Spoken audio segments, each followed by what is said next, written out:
My Uncle Zeke lived in the Ozarks, smack dab between Post Oak and Tightwad, Missouri. Well, he was still living at home, but his 10 brothers and sisters had already gone out into the world to seek their fortune. Well, after 3 days of meatless meals, he told his ma that he could not abide another day without meat on his plate, and so he was going hunting. "Well, son," she said, "that's going to be kind of hard since your pa's already gone down to Arkansas to visit kinfolk and took our gun with him. But if you go down to the barn and you look real careful like, you'll find your grandpappy's old shotgun. And if you clean it up real good, it'll work just fine. Only we only have 1 bullet for that gun." Well, Uncle Zeke knowed he was a good shot, and, well, 1 bullet was better than none. So he went down to the barn, he found the gun, he cleaned it up, he got that bullet, put it in his pocket, and then went and hitched the mule to the wagon and went on down into the holler to do some hunting. And he sat there for hours and hours without seeing nothing worth shooting. And then long about afternoon, here come a whole flock of geese just a-flying over, and they settled down around the creek. Well, my uncle begins to figure that he can snare a lot more of them geese than he can shoot. So he sneaks over to the wagon, and he finds a fishing net and some string and some sticks, and he concocts himself a snare. Gets some corn, goes over and he sets up that snare, puts the corn underneath, and then he hides. Before long, 4 fat old geese come sauntering over, and they commence to eating that corn real quick like my uncle. He trips the snare, it comes down, it catches all 4 of them geese. Well, they begin a honking and a squawking and a flapping their wings, and oh, they were so upset. They got their wings all entangled in the netting. They was determined to leave the premises. So they put their beaks together and hatched up an idea. Now the idea was they would work together in unison, a-flapping their wings.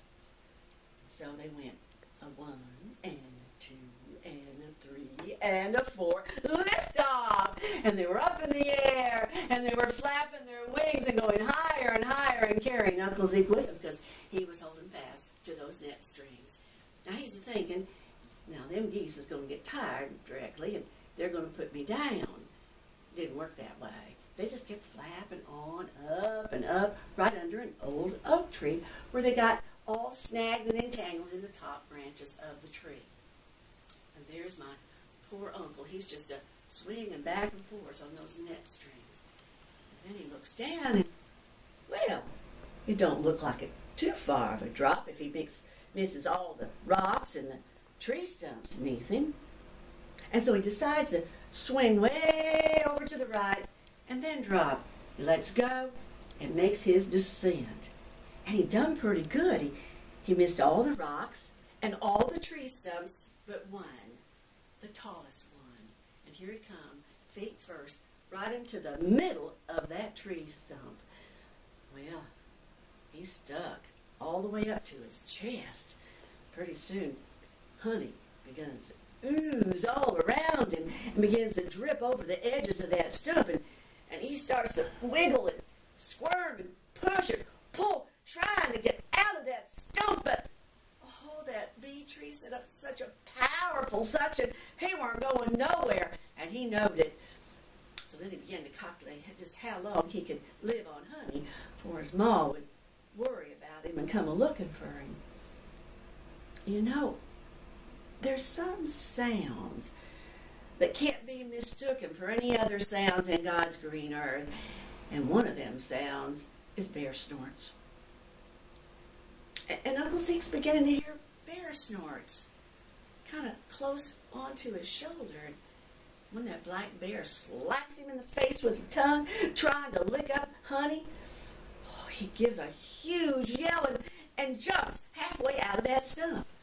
Well, that bear is so scared he decides to hightail it out of there, but not before my uncle grabs a hold of that bear's tail. And that bear jumps one more time and rips that stump out by the roots and pulling my uncle free from the stump. Well, he's holding on to that bear's tail, and that bear jumps over the creek, and midway across, Uncle Zeke, he lets loose, falls into the water. Well, he decides since he's there, he might as well wash off all that sticky honey. Now, on his third dive in, he comes up with a 12-pound catfish caught under his shirt, and he reaches in and tries to pull it out, but it's so big and so strong that it rips his shirt collar, and the shirt button goes flying over the creek and kills a pheasant, dead as a doornail. Well, Uncle Zeke, he grabs that fish with one hand. He climbs out and grabs that pheasant with the other, and he dresses them both and throws them in the back of the wagon. Now, he's fixing to go back up to the house when here come 3 wild turkeys just flying over, and they roost over there on a low branch of that old oak tree. He grins, reaches into his pocket, pulls out that bullet, puts it into the shotgun, and he's a-fixing to get a close aim on them turkeys when all of a sudden he hears that same mistaken sound. The bear is back, lured by the smell of honey and giving my Uncle Zeke a kind of a reminiscent kind of look. Well, he knew what he had to do. He figured once he shot that gun, that bear would go back into the woods. So he got a bead on them turkeys. He takes one step, trips, fires the gun, misses every one of them turkeys, but he gets the branch. Branch falls on the bear and kills him deader than a hammer handle. And then them's 3 turkeys, they just fly way up under that old oak tree, keep going until they get all entangled in that netting. And they ain't going nowhere. My Uncle Zeke is wondering how in the world he's going to get all that poultry down from there.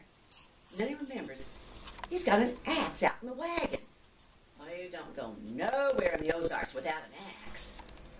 So he gets the axe and he begins to chop on that tree. And he chops clear until dark before that tree begins to shiver and shake and quiver and quake and crash with a tremendous crash on 2 buck deer that were standing underneath him.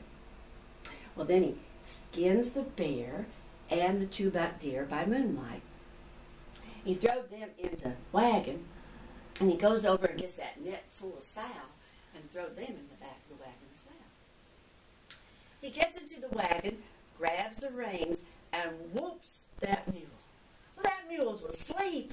He wakes up. Oh, he begins to buck and kick and buck and kick, and he breaks the trace chains. Oh, Uncle Zeke don't know what he's going to do, how he's going to get that wagon up the hill to the house. Then he remembers he's got 2 green deer skins in the wagon. He grabs one of them, ties one end to the trace chains, ties the other end to the legs of the mule, and then he leads that mule up to the house, hoping that the wagon's going to come behind him. But it didn't work that way. So he turns around and he's seeing that he's at the house, but the wagon's still in the holler. And that deer skin is stretched out like a rope between them. Well, it's too late to do anything tonight. Besides, he's really tired.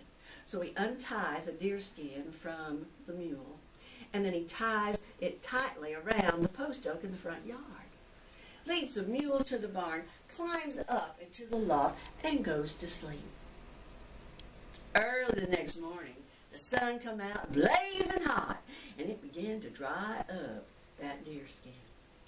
And as that deer skin dried, it began to shrink. And as it shrank, it began to pull that wagon up and up and up and up the hill until it gets into the front yard next to the post oak.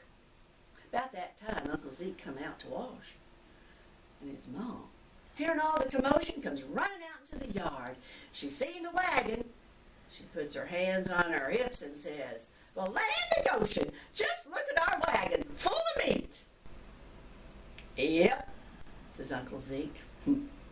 12-pound catfish, a pheasant, a bear, 4 geese, 3 wild turkey, 2 buck deer, and 1 stump full of honey. And all that with only 1